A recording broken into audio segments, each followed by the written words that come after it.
சோழவரம் அருகே ஓடும் ஆம்னி பேருந்தில் திடீரென தீ விபத்து ஏற்பட்ட நிலையில் அதிர்ஷ்டவசமாக 32 பயணிகள் உயிர் தப்பினர். இதுகுறித்த கூடுதல் விவரங்களை செய்தியாளர் சிலம்பரசன் வழங்க கேட்கலாம். சிலம்பரசன், இந்த விபத்தானது எப்போது சரியாக நேரிட்டது? இதில் எத்தனை பயணிகள் பயணம் செய்தார்கள்? யாருக்கேனும் காயம் ஏற்பட்டிருக்கிறதா? காயமடைந்திருக்கும் பட்சத்தில் அவர்கள் தற்போதைய நிலை என்னவாக இருக்கிறது?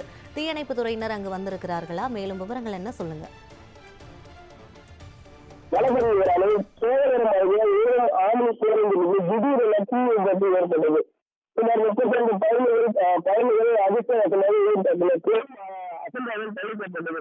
சோழவரம் ஆந்திரா பேருந்து நிலையத்தில் இருந்து விஜயவாடாவிலிருந்து திருச்சூர் நோக்கி 32 பயணிகள் சென்று கொண்டிருந்த தனியார் ஆம்னி பேருந்து சென்னை கொல்கத்தா தேசிய நெடுஞ்சாலை சாலையில் சோழவரம் அருகே சென்றபோது திடீரென தீப்பற்றி இருந்தது. இந்த சம்பவம் அப்பகுதி பெரும் பரபரப்பை ஏற்பட்டது.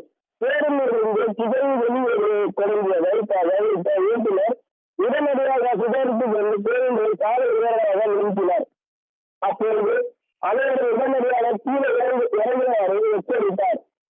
ஓட்டுநர் துரிதமான நடவடிக்கை 32 பயணிகள் பாதுகாப்பாக இல்லை. இதனால் உயிர் சேதம் அல்லது காவலர்களின் ஏற்படும் அசமயம் தடுக்கப்பட்டது.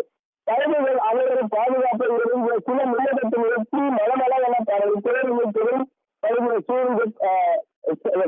தலைவனாக இருக்கிறது. விரைந்து வந்த செல்கின்ற மாதாவரம் தீயணைப்பு வீரர்கள் தீயை பேராது அணைத்தனர்.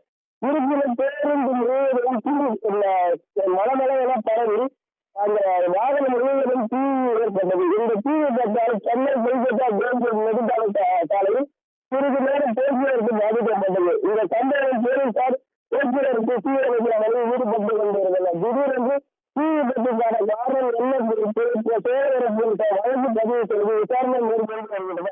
ஆரம்பகட்ட விசாரணை எந்திர கோளாறு காரணமாக தீ விபத்து ஏற்பட்டதுதான் என்று எந்த சேலத்தில் விசாரணை நடைபெற்று வருகிறது.